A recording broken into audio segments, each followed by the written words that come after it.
हुकूमत reach out नहीं कर सकती कि ये एक ऐसा पब्लिक हेल्थ का इशू है ना। यार थोड़ी सी चाय पी ले, मुझे बात करने दें। जी शुक्रिया। कल जी जी जी।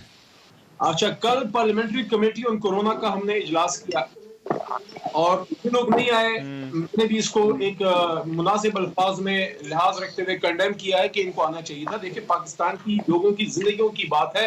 ये कोरोना ना बनी गाला में इन्वेंट हुआ है, ना ये जो है मियावाली की फिजाओं में इमरान खान साहब की इजाजत से पाकिस्तान है, जो इमरान खान साहब ठीक का है। आबाई हल्का है।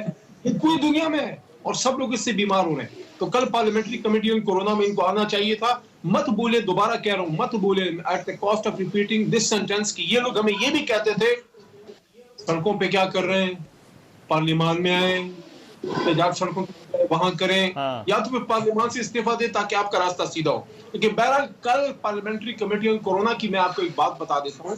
वहां मैंने एक पॉइंट रेज किया कि अपोजिशन हम पे क्वेश्चन कर रही है कि आप हमें कह रहे हैं जल्द से ना करें, तो आप एसओपीज को स्ट्रॉन्ग करें।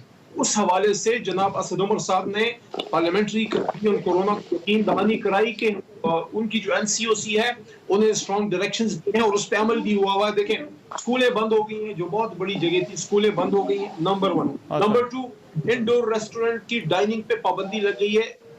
तीसरा, जो आपकी मार्केट्स हैं उसके क्लोजिंग टाइम का भी ऐलान कर दिया गया है। कहीं जो है वो 8 बजे, कहीं 10, लेकिन बहरहाल एक लिमिट उस पर कदम लगा दी गई है। नंबर 4, जो आपकी शादी हॉल है उस पे भी, अगर कोई और भी ऐसी जगह हैं जो ये समझते हैं कि हम उनको कम करें, तो ये हमें ये उसकी वो बात तजवीज है जो दें। आप अब्बास साहब की बात को लेकिन रिस्पॉन्ड